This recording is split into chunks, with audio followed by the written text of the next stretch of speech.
So this video is going to be for the guys who are brand new to archery, don't know where to start, or maybe you used to shoot, been out of the game a long time, and since technology has changed tremendously over that period of time, you still don't know where to start. We're going to keep this short, sweet, simple, and to the point on where to go, what questions to ask, what to look for, and how to prepare yourself for buying your new bow or your newer bow. First step, I always ask people when they come in, they're wanting a new bow or getting back into archery, I always ask them, what's your budget? What are you comfortable with spending to get into archery? And it needs to be a realistic number. If you come in the shop and say, hey, I got 200 bucks, I want to get into archery, I'm gonna say, that's gonna be tough. A realistic budget to get back into archery or get into it in general is gonna be anywhere from $600 to $700 for a lower price point ready to hunt package deal bow. Now let me explain to you what that potentially should come with.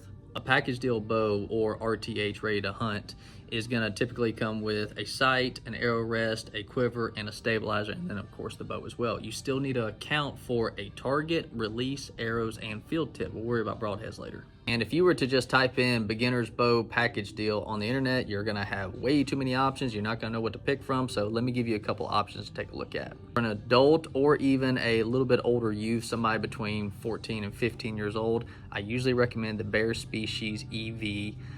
It's a full 49 package deal bow. It's a very adjustable bow between poundage and draw length. That's something else you need to pay attention to. If a bow doesn't go down enough for you to where you can shoot it comfortably, you don't need to get that bow. You need to make sure you can set that bow up at the shop, shoot it, and then go home and shoot it 30 or 40 times. Another great bow to take a look at is going to be the Diamond Edge Max. They're owned by Bowtech. It's just their little sister company for their lower mid-price range bows. That package deal is going to be around $500 for the bow ready to hunt. And then you're looking at roughly $50, $55 for a half dozen arrows that are decent quality but not going to break the bank. Also $50 for a good quality release, and then another 40, 50 bucks for a bag target so you can take it home and shoot a lot.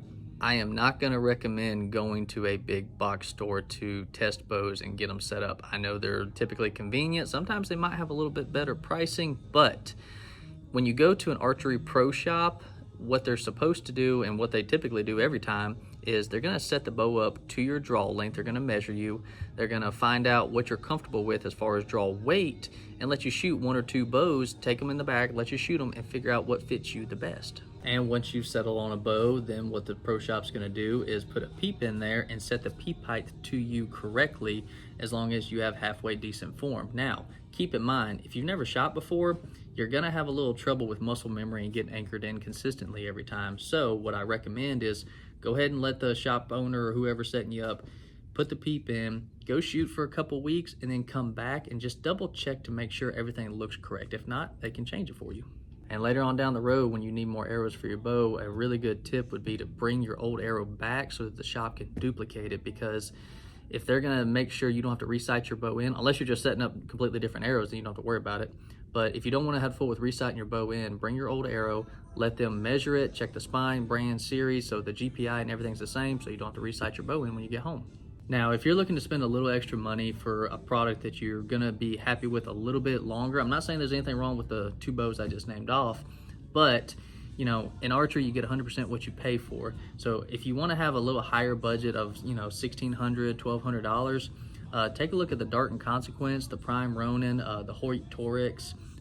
Those don't come as package deal bows. You do have to build them out with a rest, stabilizer, sight, the whole 9 yards. And that's a whole nother rabbit hole we'll get down later on.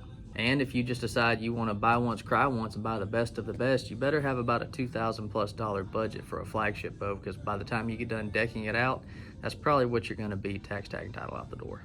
And also keep in mind, bow shops are kind of like car dealerships. We don't all carry the same brand that everybody else does. A lot of times a shop may carry 1 or 2 brands, or they may carry 5 or 6 brands. So if you're wanting to look at 2 or 3 particular brands, call ahead and ask the shop, hey, do y'all carry this brand? Do you have this bow in stock? Okay, great. Can I make an appointment to come in and shoot? Some shops really appreciate that. Something to really pay attention to when you're in the back shooting different bows is pay attention to the draw cycle. Where do you feel that it's the hardest? Is it at the front end? Is it at the back end? Is it constant? Does it have a little hump? Is there anything that you know later on down the road, okay, I don't want to deal with this repetitively the more I shoot? And I ain't gonna lie, it's kind of hard to pick up on a lot of those things when you're in the back shooting, because if you haven't shot much, you don't really know what to pay attention to. I tell people all the time, guys, archery is as simple or as complicated as you make it. I know there's a ton of information out there, and you can go as deep down the rabbit hole as you want, or you can keep it as simple as you want. It's just completely up to you and how much you like it and how much money you want to spend to stay in it.